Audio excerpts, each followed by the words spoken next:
Thank you. Okay.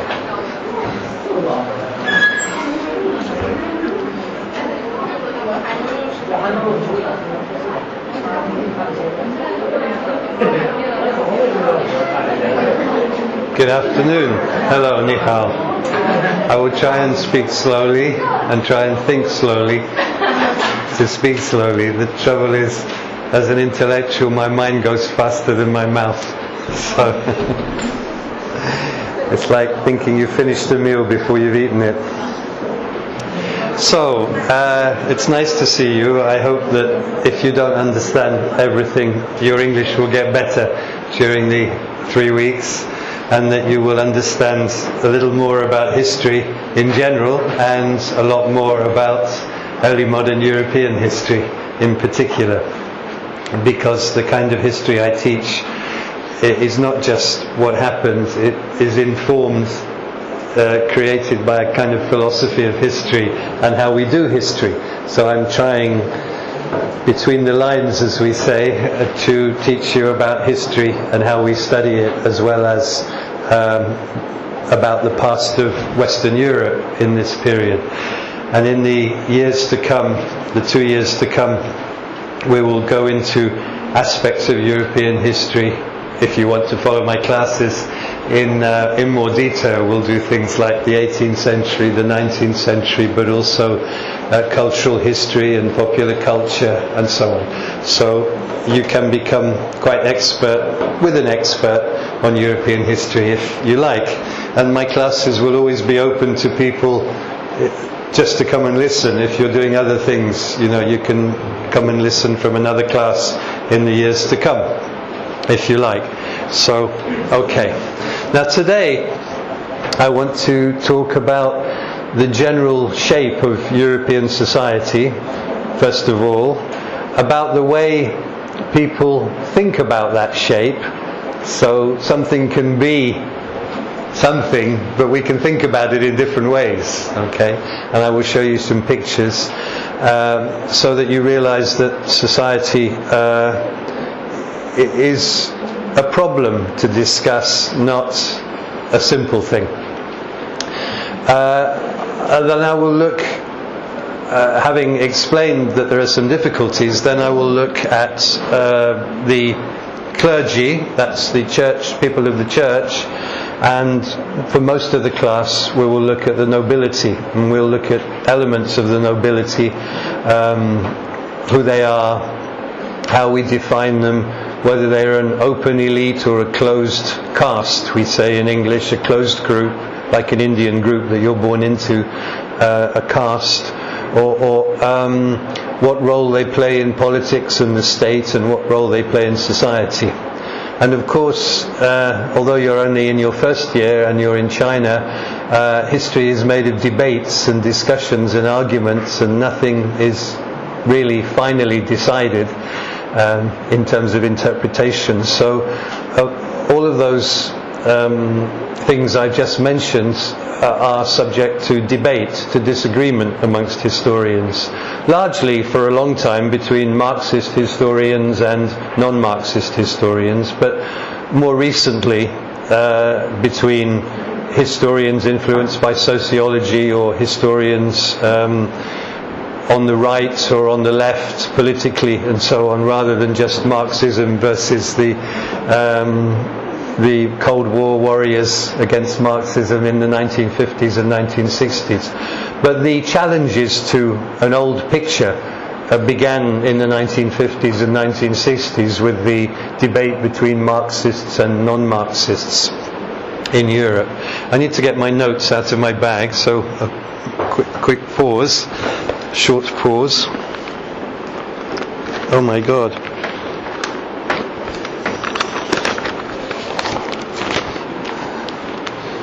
So on the website, have you seen the website? I just looked at it. There's a website for the course now which has some reading materials on.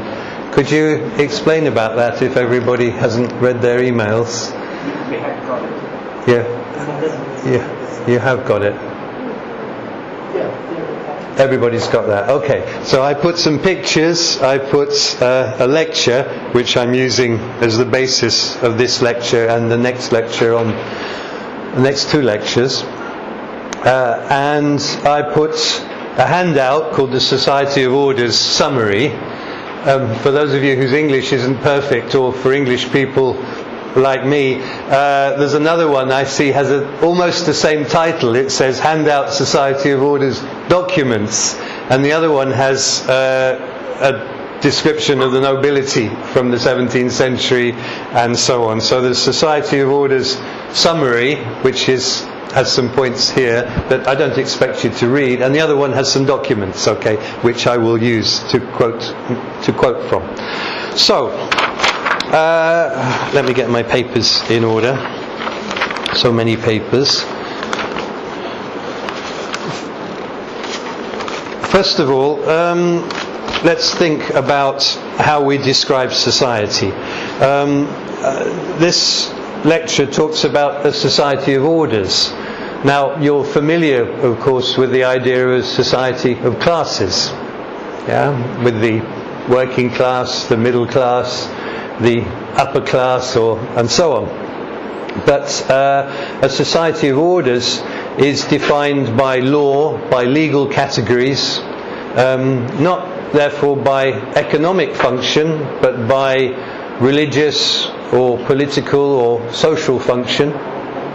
That means their religious, political or social role in society. So you're defined as a member of the clergy, but of course the clergy, that's the church, has rich people and poor people. So it's not an economic division, it's a social, cultural division, if you like, based on a hierarchy of values.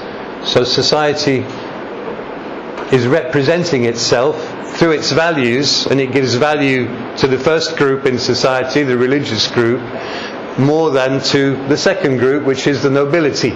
In theory, but in practice, would a priest like you saw in Martinguer really have more status and authority than a noble from the court who's in the second group?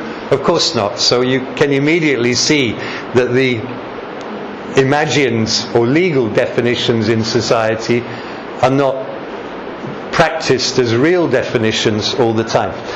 So in this society of orders, which is therefore very much not a society of classes, we have legal categories, and they're a survival of the feudal system that you have all learnt about in school, I guess. Whether you have it in China, I don't know, but I know Professor Ho has skepticism about an economic feudal order. But we use this term orders for a fixed society in which there is respect for each order and a hierarchy. So order as a group in society is one meaning of the word order, but another meaning of the word order is putting things in an order. 1, 2, 3, 4, okay? And that means a hierarchy of values.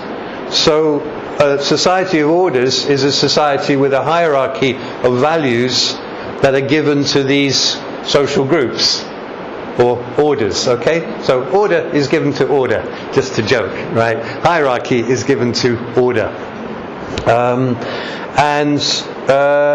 Another word, and you should write this down, another word for order is estate. Estate, okay? It comes from the French word, or possibly the Italian. In Italian it's stato, but in French it's état. And the accent on the French means that the S has gone, so estat is so estate in English. Most of the long words in English come from French because the Normans conquered England in 1066 and gave the intellectual language with Latin. So all the long words in English are the same as French.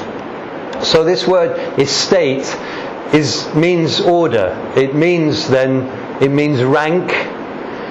So there's a kind of field. So those of you who are studying language and literature, there's a field of meaning around order and estate, meaning dignity, hierarchy, rank, as well, your rank like in the army, but rank in society, and order. Well, they're all an area of meaning that is very important for this society, because the society is a society of order and hierarchy. But very different, of course, from Eastern orders and hierarchies. So, rank, that's to say order then. Precedent, that's to say that somebody comes before somebody else because they have this rank, estate, order, is very important.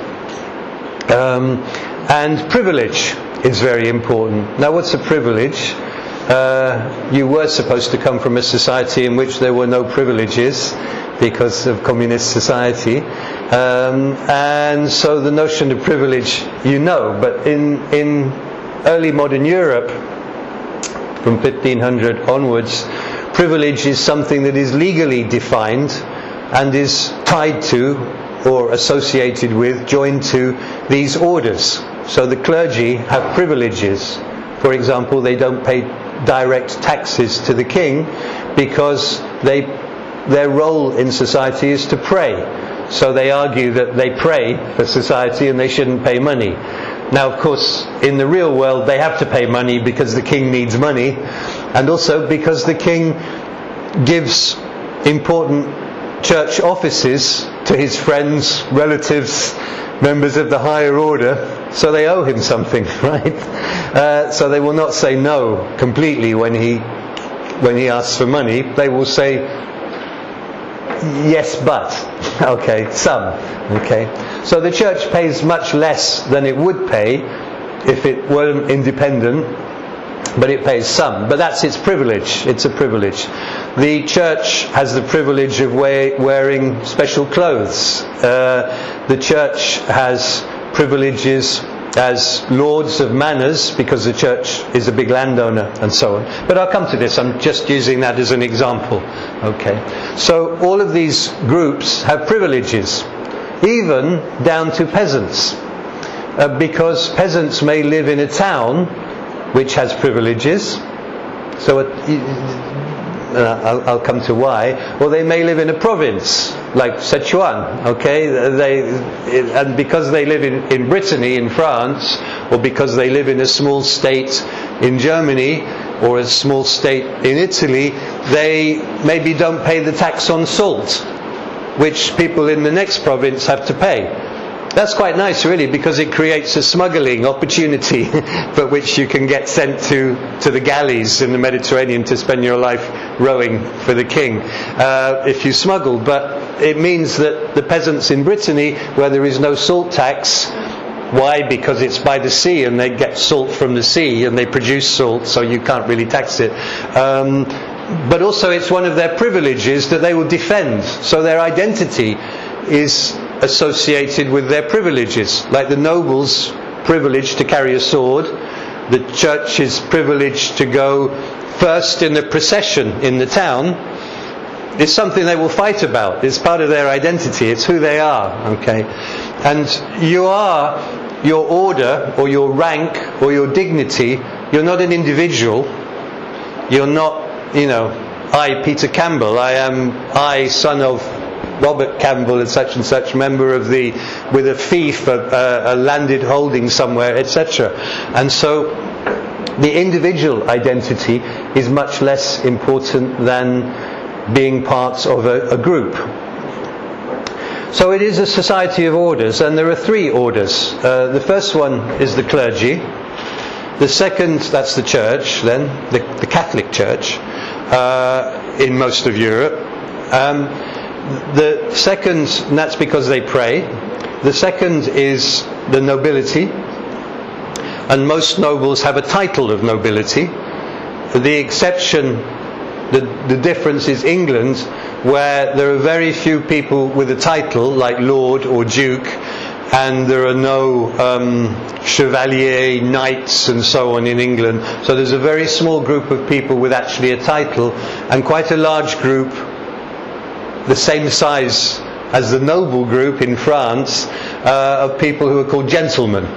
So in the books of the 17th and 16th century, they will talk about a gentleman If that person was French or Italian or German, he would be a knight or a chevalier, but he would certainly be a noble. So they live in exactly the same way as a member of the nobility. Okay. So England is an exception. That does mean that English society is a little more open, because you can become a gentleman more easily, a little bit more easily than you can become a noble, because you don't need a piece of paper that says you are a noble.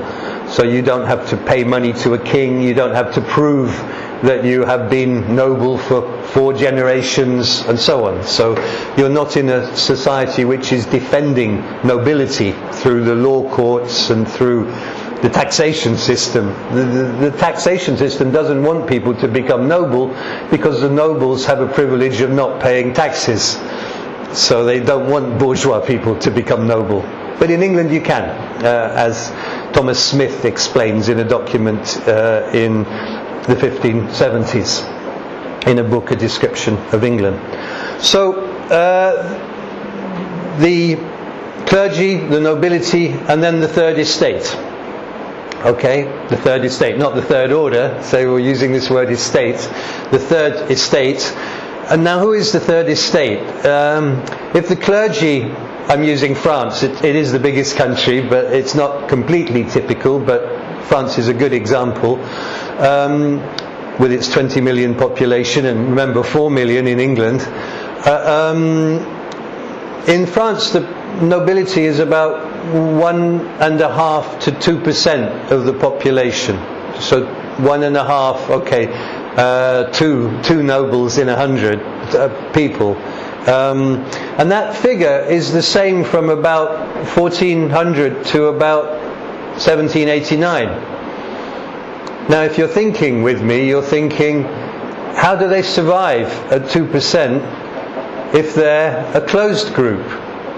Because actually a family, if you think about your families as well, a family trying to carry on the name or the title in a period of early death and warfare will only live maybe 6 or 7 generations. So every noble family in 1500 should have been dead should have not existed by 1650. So that makes us ask a question: how can nobility remain constant if it is closed? Yeah. So there must be new people joining the nobility for the percentage, 1.5 to 2%, to remain the same for 300 years. Yeah.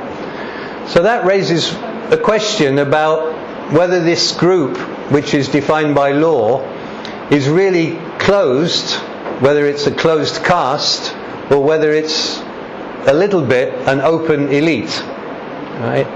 In other words, can you enter the nobility? And if you can enter it, how can you enter it?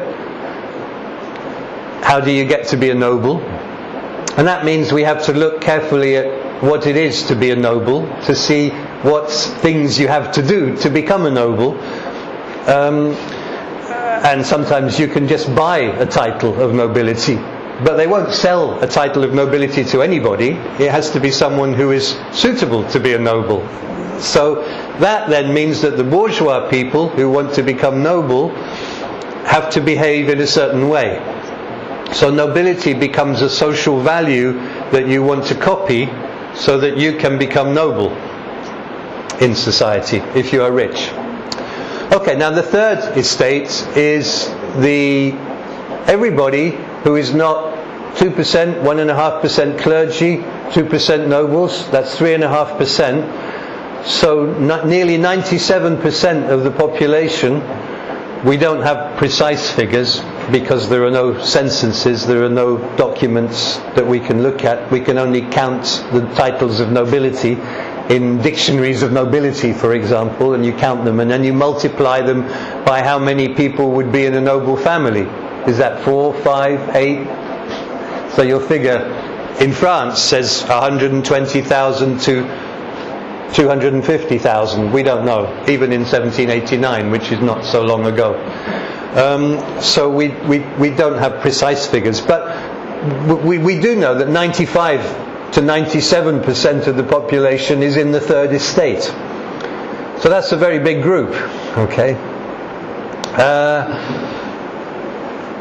I don't know if we know the figures for how many people are very, very rich in America or in England, but you usually find that the very rich people are quite a small part of the population. You know, the top, I know in America it's ridiculous, something like the top 5 people own about half of American wealth, but the top 1% probably owns 75% of American wealth, something like that, I think. In England, the top 1% owns, I think, more than 50% of the wealth. In China, it's probably going to be the same soon, I don't know, but you have many billionaires and the new middle class. So when we say 3%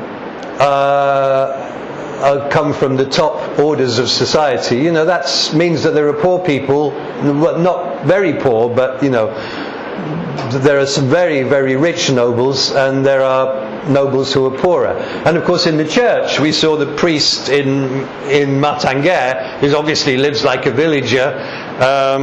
He's not allowed to marry, but he may have a housekeeper who's very friendly, and so on. So sometimes you get clerical dynasties with children from the priest and so on, until the church reforms itself takes a long time, 17th century. Or maybe the 21st century if you're thinking about Ireland and child abuse and so on today. We have 3 orders, but the third order is very problematic because it contains most of society. Now I'll show you lots of pictures, but let me just move to one picture.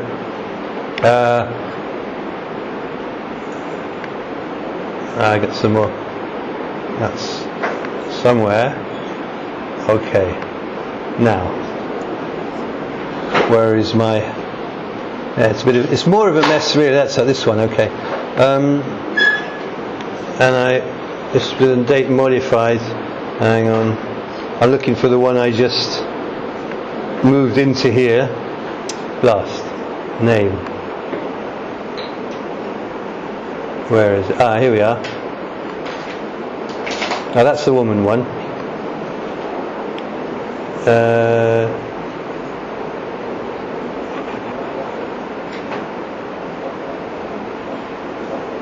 No, okay. I just have to go back to the original here. I was looking. This is actually the one you can see on the screen. Okay, it goes with the one of a man actually, but it's kind of a feminist caricature of 1789 at the time of the French Revolution.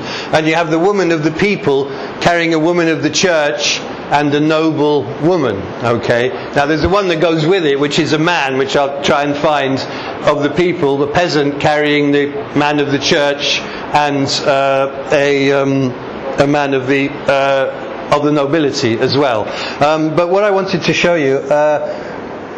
So that's a kind of image of the third estate. But of course, another image of the third estate, I have hundreds of pictures here to make it more complicated. This one, yeah. Now, okay, how can I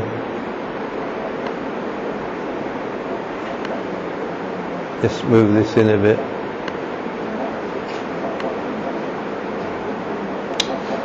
I want to be able to see all of it.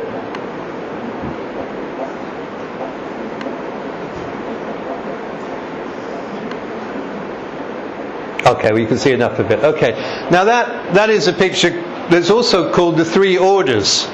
But you can see that this man, the member of the third estate, is nothing like the peasant.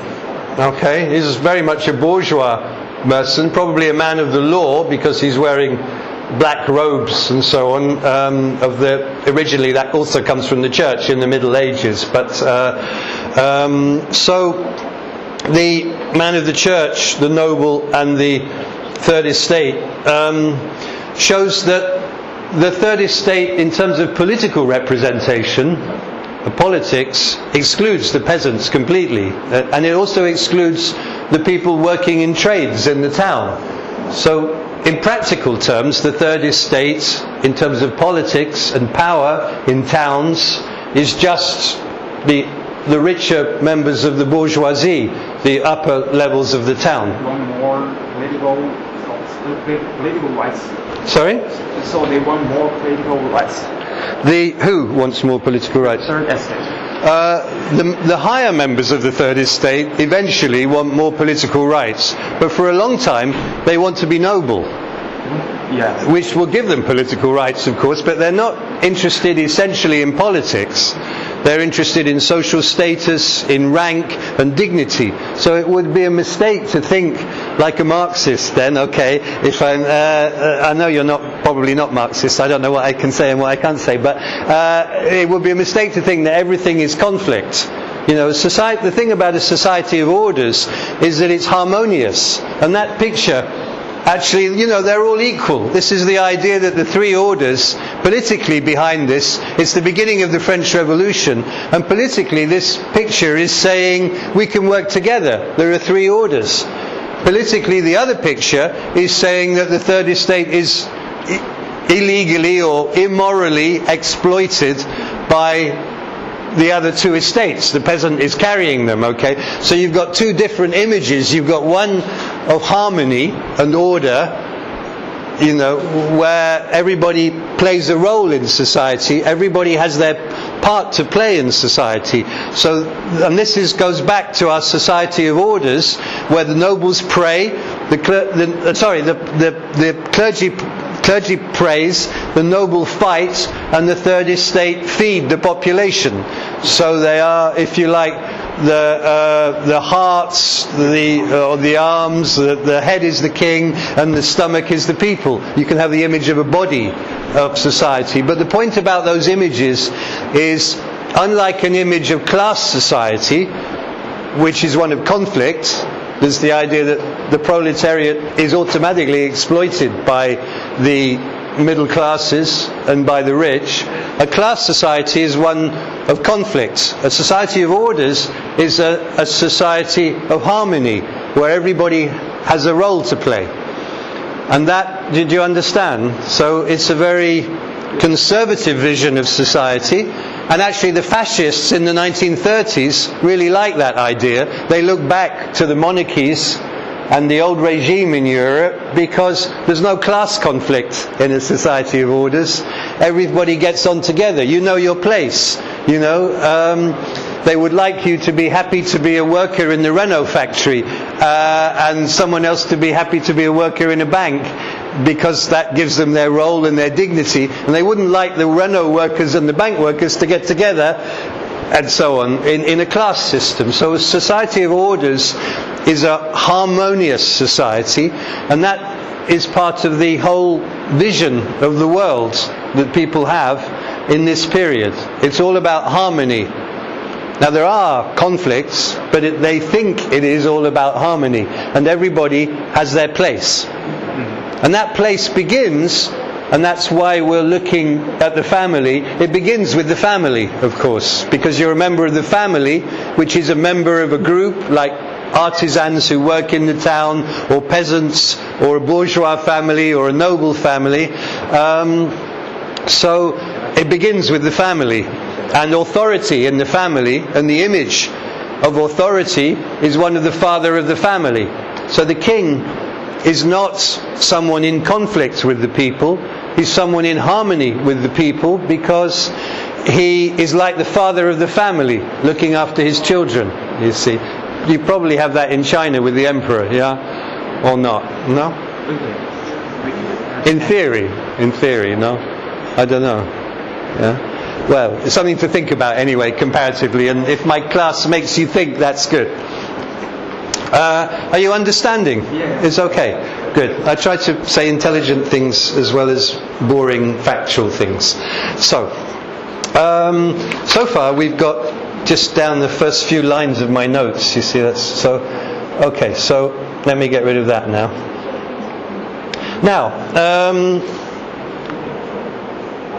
So let's use that. Now, so this society of the third estate we will learn about in other lectures. So let me just briefly say that the third estate then defines itself according to this notion of estate. Now, what does estate mean? I said it means order, but it also means dignity.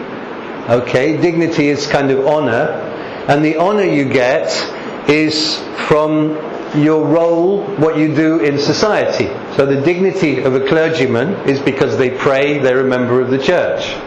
The dignity of a noble comes from the length of his family history, the wealth of his family, the exploits in war, the battles they've taken part in, and so on. So that is part of the noble dignity. Now the dignity of a bourgeois in a town is because they are an important part of the town, because they have the actual title of bourgeois. So being a bourgeois isn't just something like saying people are middle class. Being a bourgeois of Paris is something that is defined more and more from 1100. There's a great article on this if you wanted to do this. From 1100 to 1800, bourgeois of Paris is almost like being a noble, because you have exemption from taxes, you have the right to be in some political assemblies and so on. So being a bourgeois in a town, Paris or in Berlin or in Florence. Florence becomes a republic, so it's not a very good example, but when it has a prince. In these towns, or in Spain, the title of Bürger in Germany, to be a Bürger, means that you are at the top of that urban society, although not a noble or a clergyman, and it's actually a concrete title, okay? So it doesn't necessarily mean that you do trade. You might be a judge or a king's administrator or a mayor of the town and so on. You will certainly own lands just like a noble, because you're rich. You will probably own the office of judge that you bought for a lot of money, and you pass it on to your children. So this social status is hereditary as well. So at the very top of urban society, in the third estate then, is this notion of estate. But estate also can be applied to artisans, people who make hats, people who make bread. Okay, that's very simple to do, as you know. People who make jewellery, people who make swords, gloves, trousers, tailors, for example. All people who make the furniture, cabinet makers, good ones, bad ones, poor people's furniture. All of these people are using intelligence to make their hands work. Okay, so they are doing manual work with their hands, but they're using their brain. Okay, so they have a skill, right? Now, for many of us, being a peasant would be a skill today. I couldn't cultivate a field of rice. I couldn't grow papaya or anything, you know. So realistically, in an urban modern world, being a peasant requires a skill. But in this world, the early modern world, it is thought that the peasant has no skills, because you don't apply intelligence to the use of your hands to cultivate the farm. And so the people who have status or dignity are the people who have skills. That means it's the lawyers, the judges, the tax officials using their brains and their education, but then the artisans in the towns, and then it stops. So really, nobody has status, nobody has estate in society if you don't have a skill. So that means if 10% of the people live in the towns, and some of those have no skills as well, water carriers and so on, prostitutes maybe have a certain skill, but it's not rated in society. And so you've actually, the third estate in political representation is just the top people in the towns. In the way society thinks of itself, it's maybe 10% of society in the towns, and the peasants have no estate. So although all the textbooks about early modern Europe tell you that society is in three estates, when you think a little bit about what that means, it actually means that nearly 90% of the population is not considered to have any rank or social standing or value at all. Right? In fact, people are afraid of the peasants, you know, because they are irrational, sometimes they revolt, in a way that people can't understand. You know, they're hungry and so on. And so you understand that talking about the Society of Orders is not completely simple. We can't just say, look, there's the clergy, because there are poor clergy who may be against the rich clergy for spending the money that should go to poor people that they see, that the bishops don't see. The nobles, there will be poor nobles and rich nobles. And then the third estate, which really excludes most of the population. So we have to be careful not to think in cliches, is the word, in received wisdom, you know. So, okay. So let me show you some pictures. So, and then we'll have a few minutes. Then we'll have a break. I think we'll have more breaks so that you don't get too tired. We'll have, you know, a 10-minute break and then another half an hour and so on, so that you're able to understand. So, this Society of Orders handout says that each order legally has an apparent unity, but in practice it's complex and diverse. I think you've understood that now. It took a long time to explain that sentence, right? So there are lots of divisions and gradations, but it's important that there are steps. You know, this is the way they see. It's not just that we're dividing them for convenience. They see society as being in little steps, you know. I think that's fascinating, you know, interesting. And so the whole of society, as it says, was divided into orders and sub-orders within it. And also in the towns, it's not just that you have a skill as a goldsmith or a cabinet maker, a chair maker or a glove maker or something. It's that each of these people with that skill is grouped together in a corporation, in some kind of guild. So the judges are all in a court. So imagine the court is a university and all the professors think of themselves as members of Tianjin Normal University. Well, imagine that you're in the law courts in a town in Germany. Your loyalty is to the law court, and your identity, your dignity, comes from you being that. So it's a corporation. Now they use the word corps for the higher ones and corporation for lower, but that doesn't matter. So the bakers are a corporation and the jewelers are a corporation. So society is one of orders, ranks, dignities, hierarchy, but it is also, and this is a word you should write down, corporative. Okay? I'll write it down for you. Because, there was chalk in the other one, but, here's some. Yeah. Right. I shall choose this colour.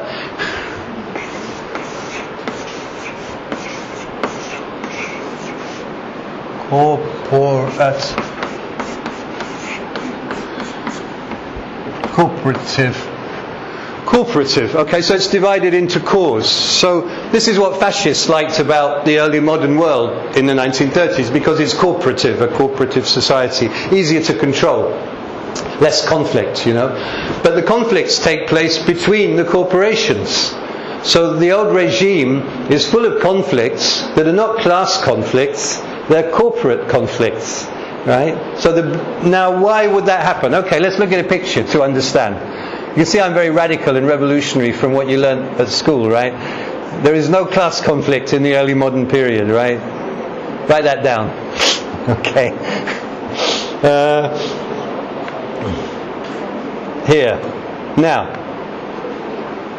this is a picture of society. You saw a picture of society, the peasant carrying the others. That's one picture of society. You saw another picture with the three people of equal prestige almost. Maybe the radical thing about that picture of the nobles, the clergy and the third estate in the French Revolution was that they were all on the same level. They were all equal, actually, which of course they weren't in real life. Maybe that's the radicalism of that picture. I never thought that before. Okay. But clearly the one of the woman carrying the other estates and the peasant, I'll find it for you another time, is more obvious. But in this society of orders and estates and so on, everybody is representing or showing their position in society to everybody else. So a clergyman dresses like a clergyman. right? A noble dresses like a noble, and the wife of a noble dresses like the wife of a noble. So everybody shows their rank and their dignity, and people get very cross if the bourgeois people, the nobles, wear silk or wear certain colours that are reserved for the nobility, and they complain about this. Or if servants start dressing on Sunday like the masters, you know. There's a nice article by Robert Danton about this, about a bourgeois in Montpellier looking at the world, and he's saying he thinks servants should wear badges because you can't tell them apart on Sunday because they're dressing like their masters, you know. The women going out with the dresses, maybe sometimes their mistresses' dresses as well, on the town promenades and so on. And he says, you know, this is terrible, this is challenging the social order. Me, a bourgeois, you know, I want to know the difference between my servant and my daughter, you know. And so people represent society, and one of the ways it's represented is in ceremony and in images. And here you can't see it very well, but you can get the point. This is society in a procession. Now, on religious days, or if the king visits a town, or a king's minister comes, or the governor, or an important person, or it's carnival time, or carnival will have a different kind of procession, but there are processions all the time, religious processions usually. And so the church comes first in the procession, but then the town sees itself represented, shown, by the place that you are in the procession.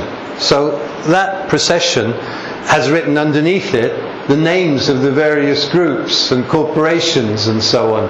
Like, so in the church, it's not just the church, it's the Jacobins who have a monastery.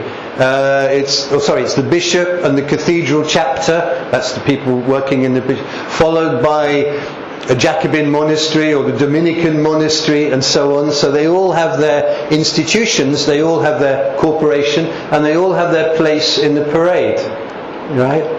And they will fight about that, as I say. So if a preacher in the Reformation, not the Reformation, the Catholic Reformation, wants to come and give a sermon to taught people to make them more religious, he would have to get permission from the bishop, for example. But he may be a Dominican, and the bishop's cathedral may be in a dispute with the Dominican monastery. The monastery is the place where the monks live, you know. And he may not want to allow a Dominican to come from outside to preach, you know. So people have fights about this, you know, legal fights even. It often goes to court about this.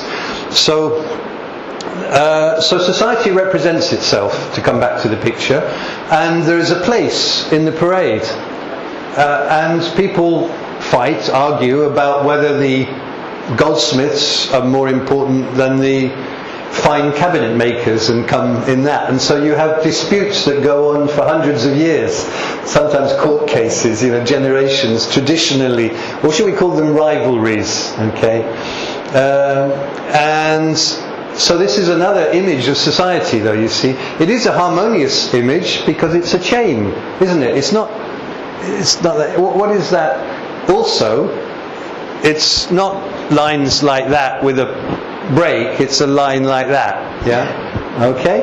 Imagine that, okay? It's because of the convention of printing, means you don't see that because we have lines on the page. But you can remember when you're writing an essay or a book, that actually your book is one long line, you know? It's just that you do that. So it has to start here and it has to follow all the way. But you chop it up and put it on the page and your paragraphs. So that's the thing about writing. And I know that in 19th century or later, people dress, let me say. In the 19th century, people began to dress either as bourgeois or maybe artisans or proletarians. Yeah. And I know that from the book, the first of modern work by Christopher Bede. Okay. Yeah.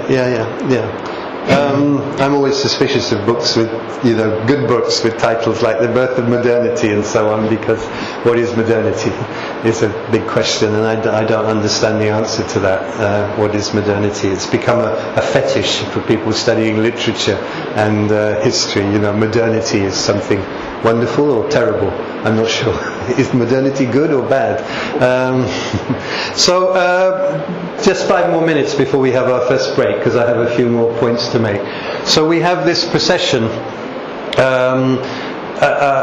which shows the town to itself. And so this is what I mean by talking about representations of society. And this representation shows a harmonious vision of the world, and it shows all the little divisions of the orders in society, which are important to people at the time. But of course there will be no peasants in it, there will be no water carriers, there will be no people without skill, without dignity in it. Okay. Now, I've a little bit lost my thread, so let me just yes, the last picture I want to show you, and I think I may have put these pictures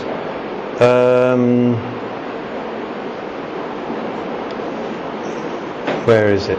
2 things I want to show you. Procession. Here we are. Okay, this is a bad picture. I can't get a good one very easily. What are you looking at? Well, you don't know what you're looking at. You're looking at heaven at the top, okay? Yeah? That's God up there, okay? If God exists, He's there somewhere, right? For me, He doesn't, but yeah. And then it goes down through the angels and so on, through the social hierarchy afterwards, down through trees and animals and trees and so on, to a mere stone, and somewhere below that students, So it's a hierarchy, a divine hierarchy, okay, and just a little bit above that, but below stones, come professors.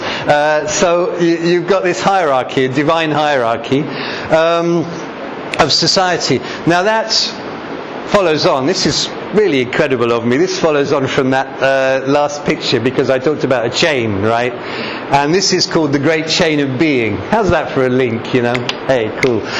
So that's the Great Chain of Being, okay? And it's a concept which is very important in the late medieval period. And it's the idea that God has created a divine hierarchy where everybody has their place. So what I've been explaining in the first part of the lecture was this great chain of being, okay, which people refer to explicitly a lot in the 16th century and not so explicitly in the 17th century, probably because the social conception, the social ideas are changing in the 17th century, and by the 18th century I don't think anybody will justify an argument about society in terms of the great chain of being. But in the 16th century, maybe when they're talking about politics, they will talk about the role of people in politics, whether they have a right to be represented, to argue with the king and so on, and they will talk about the great chain of being, setting up a commonwealth. A commonwealth is a republic where the good of all is more important than the good of one, even the king. So a commonwealth limits the power of the king. And one of the things that happens in this period is, of course, the king and the state become more powerful and separate themselves from society. Sociologists talk about that, the individual, state and society and so on, and there are 3 categories. This kind of argument would be used to say God created a divine hierarchy, but it doesn't necessarily mean that everyone can oppress the people below it. It means we all have our place in this society. And the thing about our society of orders with its corporate privileges, because all of those groups have privileges, the bakers, the jewelers, the cabinet makers, the judges, the clergy, they all have privileges, remember. And maybe the town has privileges of not paying taxes to the king or the emperor, indeed in some areas. So they all have privileges of different kinds, and they all fight to defend those privileges. So this divine hierarchy, the great chain of being, doesn't mean that one group can take away the people. It means actually that everyone is independent within this chain. So it's not a chain of subordination, it's a chain of harmony where everybody has their place and they're all working for the common good. So it actually corresponds to a political idea of commonwealth, common good, in French bien public. And my good friend Jim Collins has just written, but not quite published, a book on the idea of bien public in France, and nobody's written about that before. It's very interesting. And it changes in the late 16th, in the 17th century, after the wars of religion. People stopped talking about the bien public as an argument, saying, king, sire, king, you must do this because of the bien public, or this is good for the public good. People start saying, sire, king, you must do this for the good of the state. And the king and his ministers want people to talk about the good of the state. So there's actually a change from bien public, which is maybe based on this notion of society, to a notion of society where hierarchy gives you the power to command more as well, I think.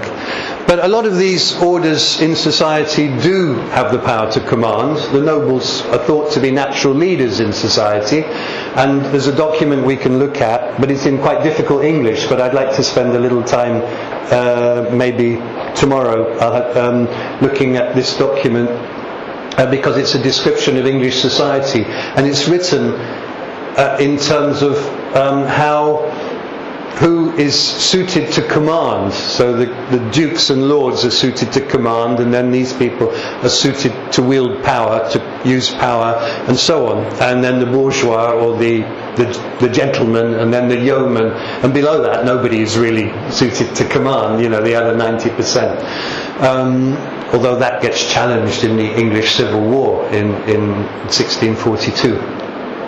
So this great chain of being brings what I was saying together, really. It's a harmonious society of orders, but please don't, if you write an essay, just say society is divided into 3 orders, like all my students did in France and Turkey and so on, because it's more complex than that. It's not enough to say that.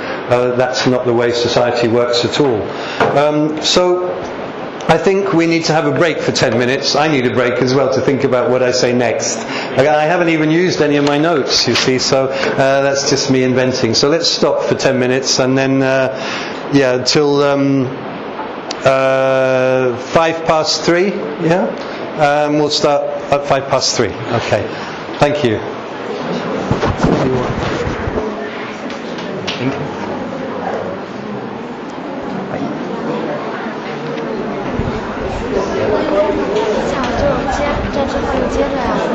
就是之后他下次再讲的时候就有一个暂停是吧？